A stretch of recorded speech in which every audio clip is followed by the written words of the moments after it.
Howdy doody, buckaroonies. Just over 30 days ago and just over $10,000 ago, I began working on my new home studio setup here, which is why I've been away from YouTube for a minute, except for a few sporadic streams here and there. I know vlog format videos isn't something I normally do, and to be honest, it's really not my specialty, but I figured that this video would be a really unique opportunity to share the experience of working on a new home studio and hopefully give you some inspiration for your own setup, or maybe give you some ideas if you are moving to a new location yourself soon. In this video, I wanted to document the process and share that with you. I've also added a Q&A section to answer a lot of the questions that I've gotten throughout this process, and I do have a very exciting announcement at the end of this video, so be sure to stick around for that. Before we roll the video though, I just wanted to say a quick thank you to all of you who have continued to support this channel. I know I was away for a minute, but I'm glad to have such an awesome community that it doesn't really feel like it was a big deal, and I'm very excited to get back to making new content, especially in this new space. But I also wanted just to say a very big thank you to each and every one of you who have supported this channel over the years.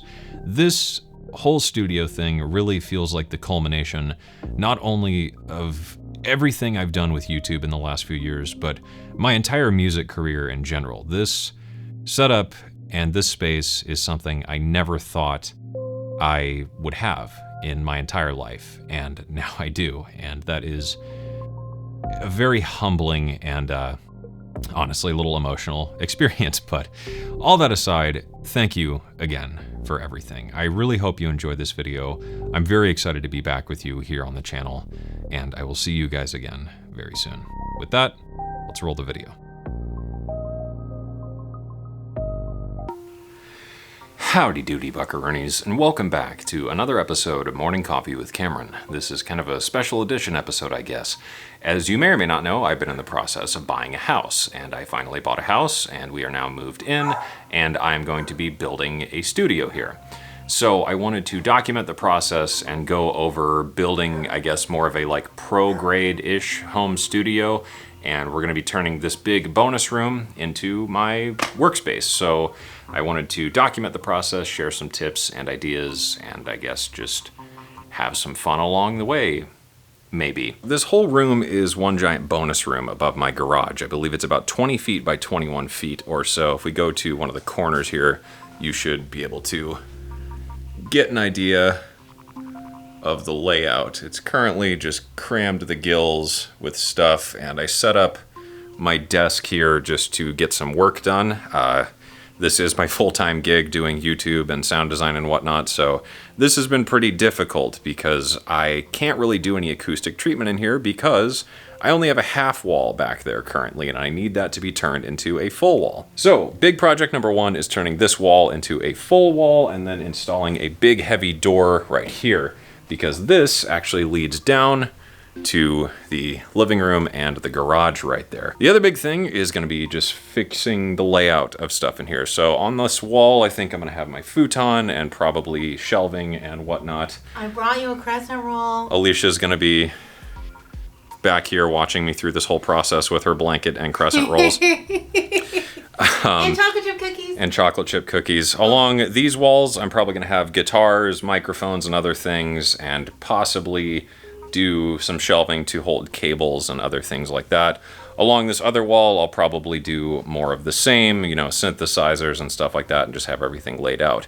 In terms of acoustic treatment, the room is actually pretty good because it's got big, tall carpet that's actually pretty dense, so even just speaking right now, it doesn't sound all that bad. So I will be probably off YouTube for a couple of weeks throughout this process, and you'll be seeing this once it's all done. So this is kind of the before state, being here, what, 4 days? Mm-hmm. How about I give you this crescent roll and then you can say, that's the way the crescent crumbles. All right. I ate half of it. So. She ate half of my crescent roll.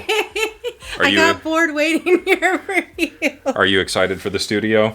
Yeah, I'm excited to see it. It'll be super cool. It'll be so super big. Cool. Just like your, demonetized. And that's the way the crescent crumbles. So here we are at week 2 of living in this house. Current situation, I've contacted about 30 different contractors trying to get this half wall turned into a full wall, as well as get a door installed, and every single one of them has turned me down. Now, I'm not sure why that is, but I'm guessing because I'm doing this in June of 2021, which is on the tail end of the whole that which shall not be named situation, as well as in the middle of a big construction material supply shortage. That is probably it, or maybe it's just that contractors aren't taking gigs that small and I don't really know what to do. So other than that, we're gonna paint and hopefully get a couple small things done and we'll be rocking and rolling. So let's get to organizing things a little bit.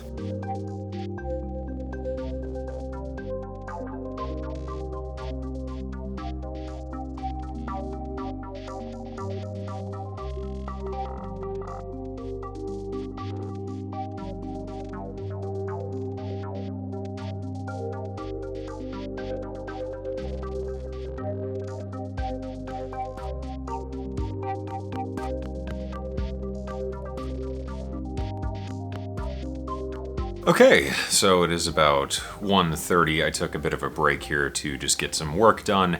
I'm trying to work as much as I can during this process.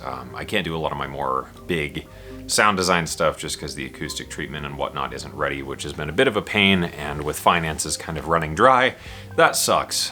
But luckily I was able to contact a new contractor, so number like 31, I guess, and get someone out here to help me finish out this wall and get a few other things done, so that's great. I'm very, very excited about that. So in terms of overall look and feel, I've got a couple of paint swatches here that I'm just gonna kind of roll with for now. I wanted to do more of kind of a modern and maybe sort of industrial look almost to the room. I haven't totally decided yet, but these are the colors that I'm thinking of doing. So far I'm leaning more towards a lighter gray. At the moment, this entire house, I think I mentioned this, is this kind of like poopy brown color, literally everything. Walls, closets, bathrooms, everything. But I'm probably gonna paint this week and get that done because it shouldn't take too long. I do have kind of a funny painting story, but maybe we'll talk about that in a different spot. I really don't want to do that right now. Let's maybe straighten up a couple more things, get back to work, and that'll probably be it for this day. And if I get greedy, I think I'll try and tackle hanging these panels. I just have to do some measurements and stuff, but I might wait until that wall is up. I haven't totally decided yet. All right, so it is night number 4, I guess, of working on the studio. I've been working throughout the day doing some other stuff, which has been good to try and keep money coming in the meantime. As I mentioned, that's been a bit of an issue, and the contractor came by today to look at the wall, and I guess that's gonna cost a bit more than expected. But I think, unfortunately, I'm just pressed to do it because, as I mentioned, I contacted so many other contractors and no one was gonna take the gig. So I guess I'm just gonna have to bite the bullet and do it, and hopefully it works out in my taxes at the end of the year or something. Today's project was hanging acoustic panels. I went and got L brackets and some drywall anchors, and those did not work at all. I put in one panel with the drywall anchors and ended up just almost falling out, so I was like, shit, I don't know what I'm gonna do. I ended up finding these instead, which are little plastic ones. So they look kind of like this, if I can get this to focus. So you simply press this in, if it'll focus again. Press this in, push this through the hole in the wall, and then it expands out, and the screw goes in, and that way it's nice and secure. And these are actually rated for 60 pounds. So my amazing wife helped me put together the layout of the acoustic panels. I sat down and adjusted my monitoring positions and did all that stuff to figure out the best spots to put the panels. So we're gonna drill some more holes here, get the rest of these panels ready to be mounted, and I guess that's it for the end of this day. So I'm hoping in the meantime I can get some more work done now that I've got at least some basic acoustic treatment. The room doesn't sound totally great yet because that back wall just doesn't exist, but I think I might do something with some moving blankets or something in the meantime just to try and diffuse the sound a little bit and make things a little bit more workable to do some sound design work and whatnot.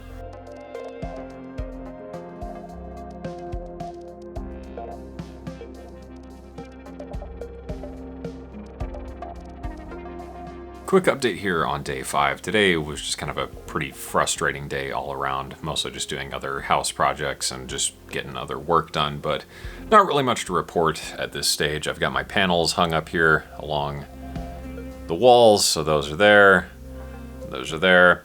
I've still got 2 more to mount up behind me here, behind the speakers, but I adjusted my speaker position a little bit. It needed a tiny bit of tweaking, but the room is actually sounding really, really good, and I'm very glad about that. Today I went to Home Depot and finally got the paint that I'm gonna do for this room, and I got my new lighting in from Amazon, which is why this shot is so ugly. I just wanted to show the difference that this makes, except one of the bulbs isn't working, so I don't know what's up with that, and honestly, I think I might change out these LIFX bulbs at some point. So far, far things are taking shape and it's looking a lot better, and especially once I get this room painted, I think it's really going to start to pull together and look pretty nice. One of the other pain points for me today was realizing that I don't understand how I'm going to do the room setup quite yet and the layout, because there's a compromise between what is functional and what looks good on camera, and I can't currently decide what is more important to me. But the other big thing is the camera I'm using doesn't seem to play too nicely with this space. If I turn this to 4K mode, you can really only see about this much, and it just cuts off all this other cool stuff to the side. So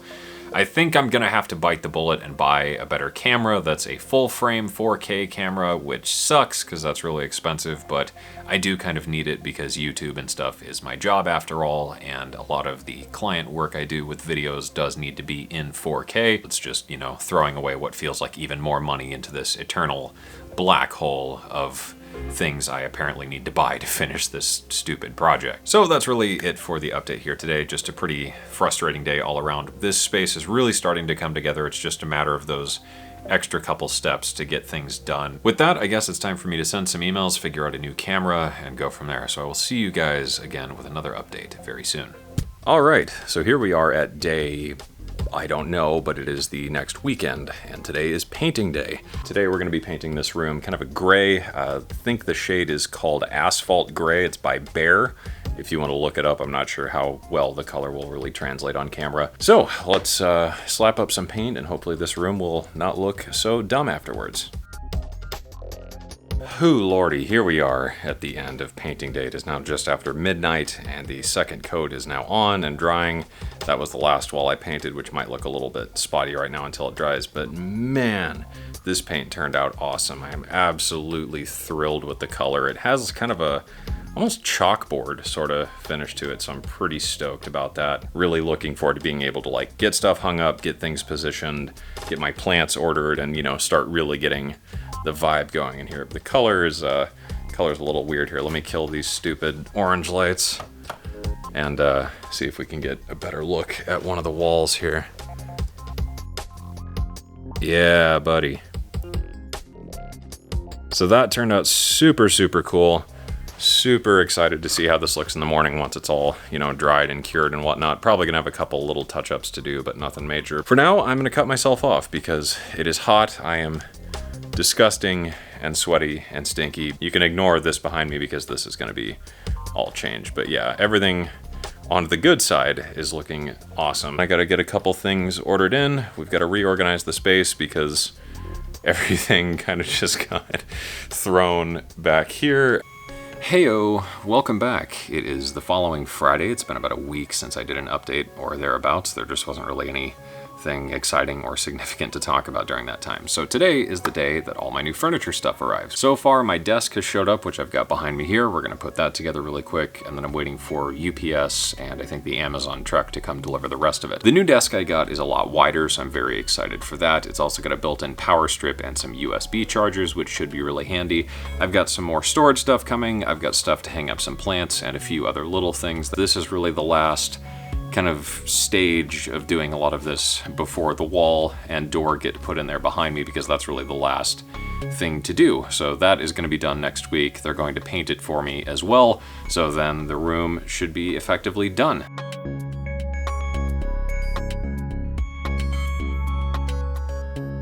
And with that, the desk is now done. That was actually super easy to put together, except one of the pictures in the little booklet didn't have the orientation shown correctly, or maybe it just wasn't specified at all, so I had to do a little bit of a swap, but no big deal. But this thing turned out awesome. So I got this really cool wood grain sort of desk. Hopefully that comes through. So this is nice, and it's got actual, I think, steel or aluminum or something, bars underneath. And then we've got this, which is pretty cool. There's actually a power strip built right into the desk with a couple of USBs.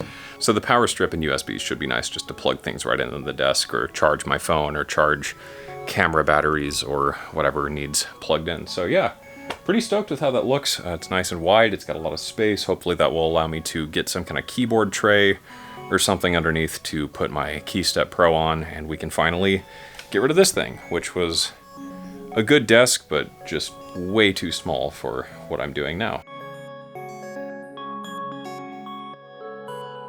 Welcome to week number 3 or 4 now, I guess. I haven't done an update in a minute, and that's because there really just hasn't been anything to talk about. Progress has been frustratingly slow, but things are well underway at this point. It's just a matter of finishing them. With that said, if all goes according to plan, the wall will be done and painted and everything this week, which means this room will be done, outside of a few little tiny things that just need to wait for that to be done. I've got my new furniture set up, I've got things organized and put away. For the most part, I'm still kind of in the middle of that, but I haven't worried about cleaning up the room too much because I can't put anything against this wall while it's being worked on, so it's kind of just pure chaos in here. Other than that, I got a new camera, so I broke down and got a Sony a7 III, which I'm really excited about. I've been wanting a full frame camera for a while, and I'm really pleased with this thing. I got this and a Sigma 30mm lens to go along with it, and the image quality is just fantastic, and the S-Log and all that stuff is really cool, so I'm excited to have this and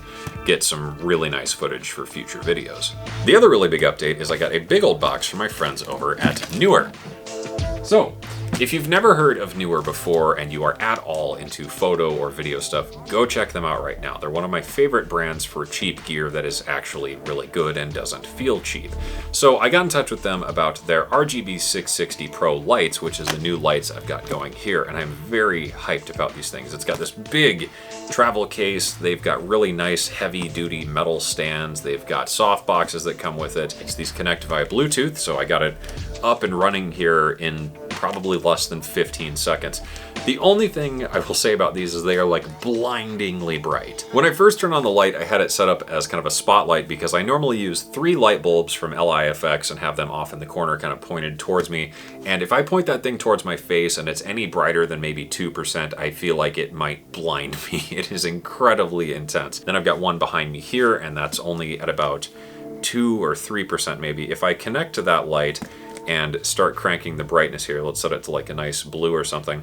So this is actually 1%. If I turn this up all the way, I think you'll see what I mean. It is very, very intense lighting, but man, I'm super stoked about these. So big thank you to Newer for sending these along. I really like this app though. It's super fast and responsive, and I really can't say the same for my LIFX lights that I've been using for so long. And I feel like if I would have just bought these instead, it would have cost me about the same as what I spent on all of these LIFX bulbs. The app is super easy to use and works in almost real time. If I start like switching colors and stuff here, I'm looking at my monitor, which is over here, but you can see there's really almost no lag in adjusting the colors or anything. We can go for like a nice, I don't know, red or something maybe, and adjust the saturation, and boom, away we go. Or we could drop it down to be more of like a dull purplish or something, but I'm a big fan of blue, as you probably know. So this is going to be my new YouTube lighting, and I'm very excited about it. I've been wanting some actual proper video lights for a long time, and as much as I would love to get the giant aperture lights or something, they're incredibly crazy expensive. So the first thing I did when I thought I'm going to get some video lights was look up Newer, and of course they had something. So I think these things are fantastic. If you're looking for some lights or whatever, definitely check these ones out. Other than that, not much remains to be done other than just sitting here and waiting and playing with these new lights and looking at how flattering they are on this ugly mug. I've just got to wait for this wall to be done. I've got some plant hanger things I got on Amazon that are pretty cool. I just need to get some plants to put in them, so I'll probably go to the farmer's market and look around for something. And I had an electrician out the other day. That's all done. He was absolutely fantastic. So he set up hardwired internet for me up here in the studio, as well as down at my wife's office. So that's done. Got my NAS set back up, so that's great. And that's pretty much it. So yeah, hopefully the next time I sit down to film one of these updates, it's actually the grand reveal, and we can move on to some of the questions I've got throughout this whole process. Hey again, it is now Friday, 4th of July weekend. The contractors just wrapped up for the day. The paint is now drying, and that means we're done.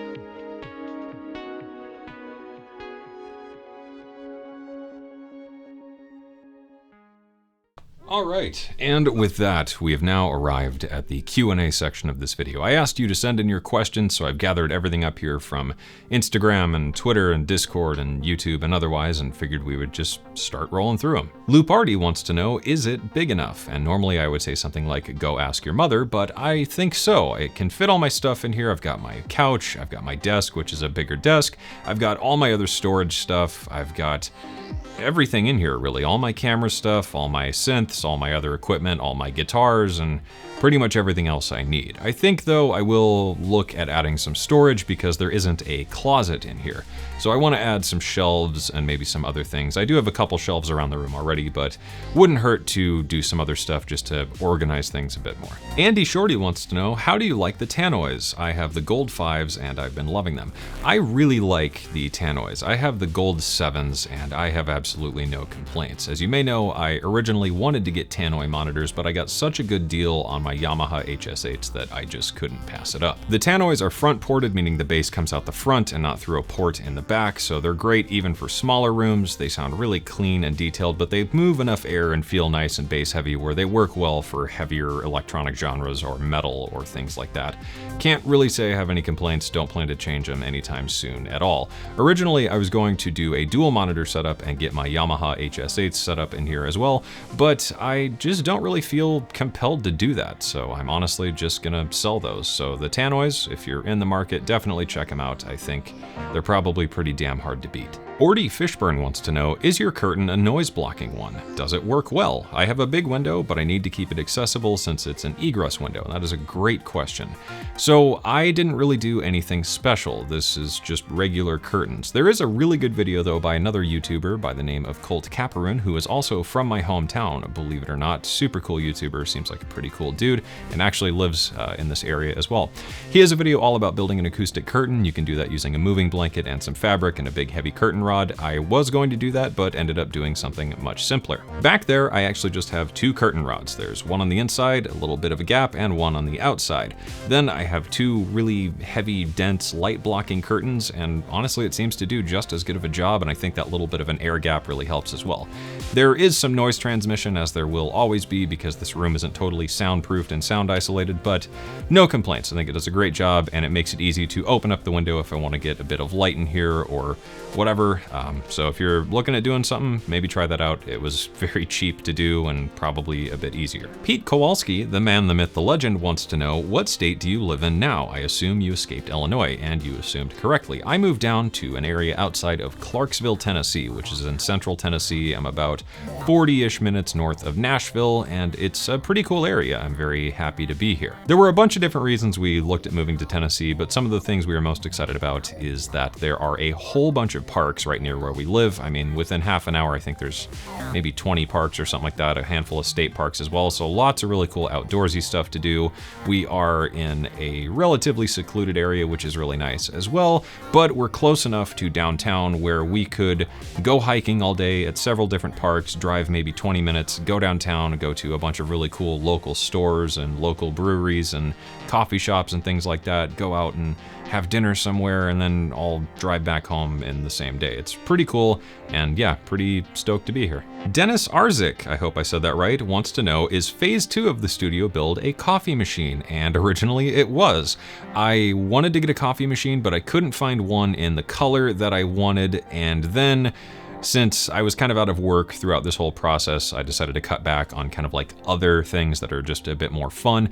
But I do want to get a coffee machine up here at some point, maybe just a little small one, or maybe just a small espresso machine or something like that. So that will be in, I guess, phase 4 or whatever I'm on now, where I just buy all the other little things that I either didn't have the time or budget to do. Emin Savas, I hope I said that right as well, says, how can we set up acoustic treatment without using panels? And there are actually a lot of different ways you can do that. Another very, very good question. Most people tend to go with those little foam panels that are 1 to 2 inches thick, and honestly, don't waste your time on those. They're junk. I bought a bunch of them over the years. I thought they did a good job, but they really don't. So I use acoustic panels, and honestly, I would highly recommend doing this for your home studio if you have the time, budget, and the tools. This is all done with stuff you can find at your local hardware store and your local craft store. These panels only cost me a couple of dollars each, and they can be hung up using standard methods you would use to hang a picture or a piece of wall art. They weigh virtually nothing, so even if you live in maybe your parents' house or a rented space like an apartment or something, you can hang them up without totally destroying your walls, which is pretty cool. With that said, if you, for whatever reason, cannot do conventional acoustic treatment, I would resort to just practical stuff, honestly. I think that does a pretty good job as well.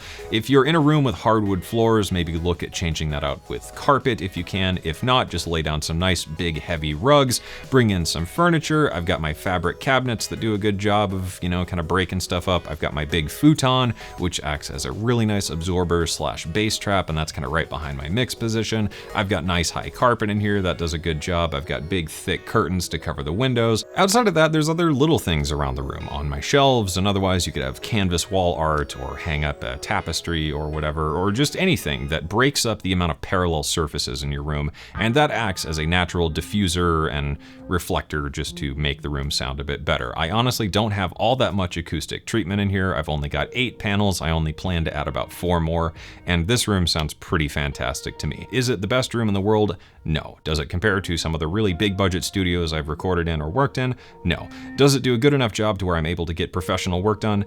Yeah, totally. And I think that is well within the means and budget of anyone who wants to get a really, really good sounding room without spending a ton of money on a proper, perfect acoustic room. Chicken Flavored Bacon asked, before moving in, did you soundproof the room? I'm curious about your thoughts on that and sound treatment. I already discussed sound treatment, there's not really all that much. I did not soundproof the room though, because soundproofing a room and acoustically treating a room are two very, very different things. To soundproof a room, you would essentially have to build a room within a room on floating floors and add floating walls. Now, while that would be super cool, and I may eventually do that someday, I'm not going to live in this house forever, so that would just really be unnecessary, and it is incredibly expensive to do. So did not totally soundproof it, but I did do some basic acoustic treatment, and that does a more than good enough job, I think. Xnerve Music says, how did you decide which panel to put where? Did you consult with an expert or use online tools? Also, throw some light on setting up bass traps and where they go. Also, where do you put diffusers? There's a lot to unpack in this question, and honestly, I'll probably do a separate video at some point about acoustic treatment. With that said, I don't really consider myself a total expert on the subject, but I've built enough home studios over the years and worked with enough people who know stuff about these things, worked in bigger studios, and I also have friends who are more proper acoustic people who I was able to ask some questions to.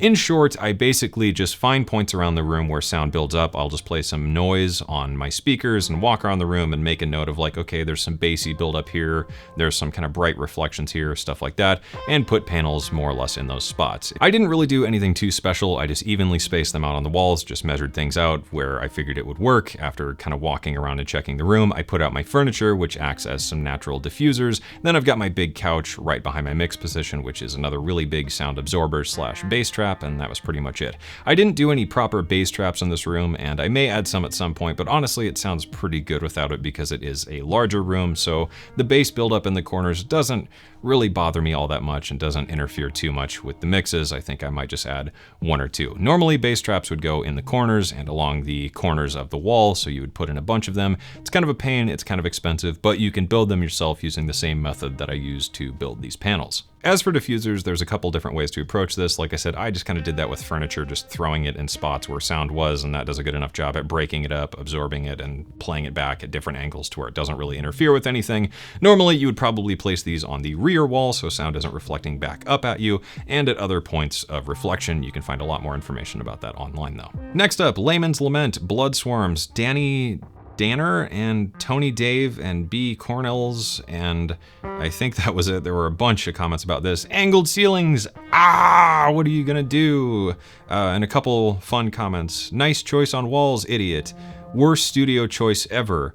You will regret that, bro. And a bunch of other good stuff. So, angled ceilings, what's up with that? This is actually a good thing, although it might seem a bit counterintuitive, and that's for one very specific reason. This creates less parallel surfaces in the room.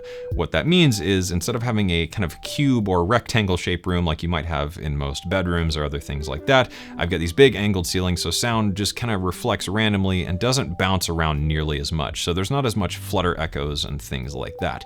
This creates a more ideal ideal acoustic environment. It's really nice to speak in, it's really nice to record in, and it was really nice to work in even before all the acoustic treatment and furniture and stuff was placed in here. If you look at most bigger studios, especially live recording rooms, you'll see a lot of angled walls and things like that for a very similar reason. So all of the freaking out aside, it was a very intentional and deliberate choice to go for a room that was shaped like this. I actually saw Colt Caparoon's studio and I said, that's a good idea, I'm gonna do that, because this is a very common thing with how houses are built down here in the South, and I was like, oh, that's a brilliant idea, and that means I don't have to start building in a bunch of weird walls. So it worked out for the best. It makes the room sound a lot better, and it means a lot less work for me. With all that said, Tony Dave did want to know though, do you have any advice on treating sloping ceilings specifically? And I do. I talked about this in the video a little bit. I ended up going with L brackets and some expanding drywall anchors, and that was the best way to mount these up on those angled ceilings. As I mentioned though, these panels weigh virtually nothing, so if you have some panels that you build yourself, or go out and build these panels yourself, or buy some similar panels, they're all really the exact same thing,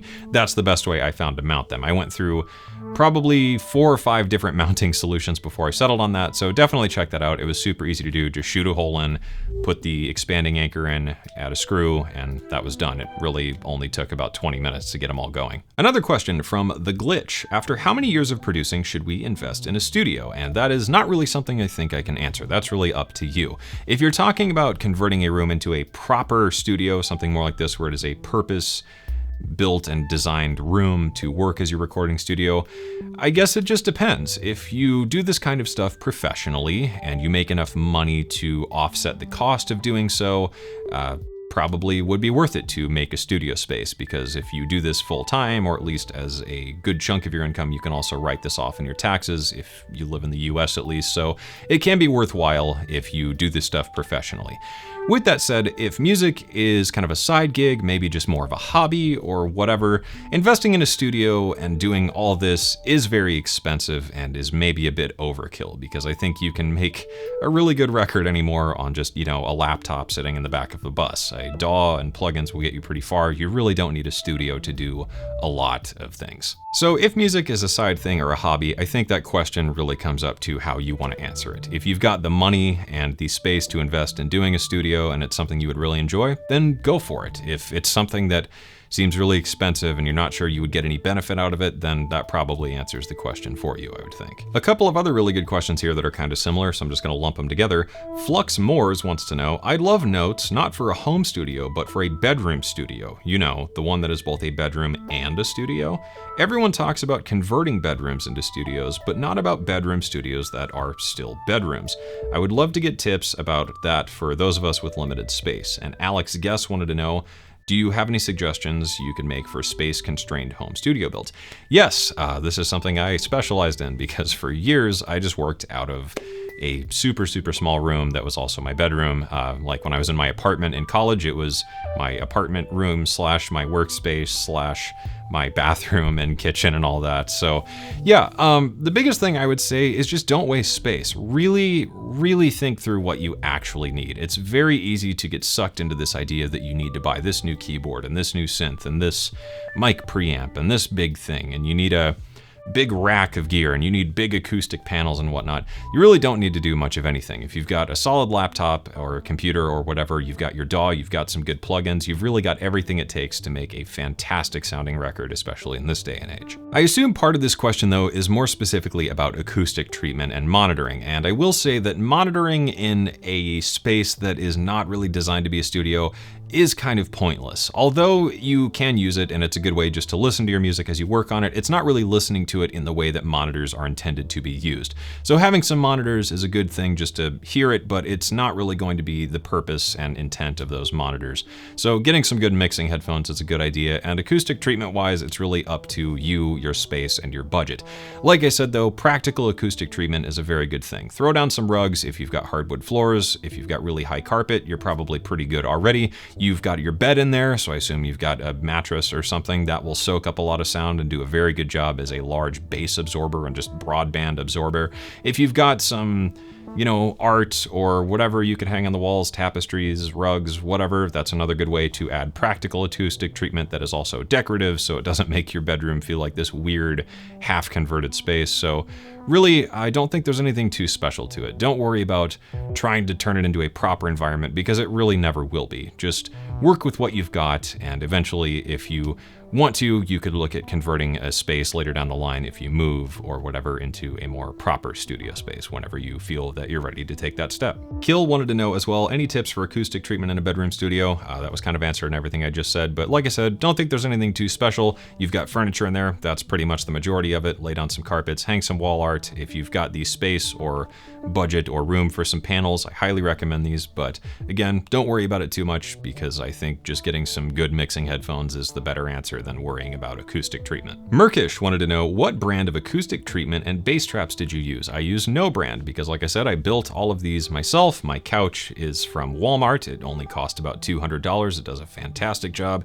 The carpet cost exactly $0, and everything else is just practical stuff, furniture and little things and all that. So nothing too special. Really, really great way to do some very decent acoustic treatment. This stuff's very cheap. It's just some cheap lumber, some screws, a couple staples, some fabric, and some insulation. The great thing as well, like I said, if you do look at buying brand name acoustic treatment like these panels, you can find them from a bunch of different companies. They're incredibly expensive, and honestly, they are the exact same thing. In fact, I believe it's GIK or GIK Acoustics, whatever the company's name is. You can buy the materials they use to make their panels, and it's the exact same stuff that I use to build these ones. So very cost-effective solution. You can do it with basic hand tools and a couple of hours. Corey Tries Things wanted to know, did you hire anyone for acoustics? If not, how did you approach acoustic treatment?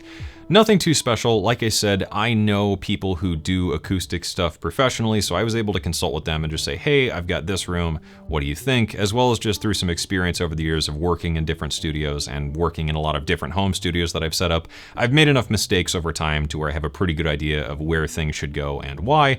And beyond that, nothing too crazy, nothing too special. Just asked a few friends a couple questions, they gave me some advice, so I'm gonna add a couple more panels where they said they should go, just because this is all the panels I have. But beyond that, nothing too crazy, nothing special, nothing beyond the capability of the average person. AdBond35 wants to know, does the ceiling fan add a bit of vibrato to the mix? That's a very good question. I don't know. I'd be curious to try that. Maybe I will stick a microphone above the fan one day and record some sounds through it and see what happens. On that note though, the cooling up here sucks. This is a bonus room above the garage. It gets incredibly hot up here, so I think at some point I am going to look at adding a mini split system, but for now, budget and time really don't allow that. I need to get back to work for a couple of weeks before I look at doing something like that. Adam Taborowski from PSP wants to know, any plans for cool new gear in your studio or new plugins? Yeah, a couple things I've got in mind that I want to try and look at, but I think I'll maybe save that for when it comes in. Matt Van Dyne wants to know, with this large change in venue, have you considered how your workflow has changed over the years? That is a really good and a really interesting question, and I had to think about this for a minute.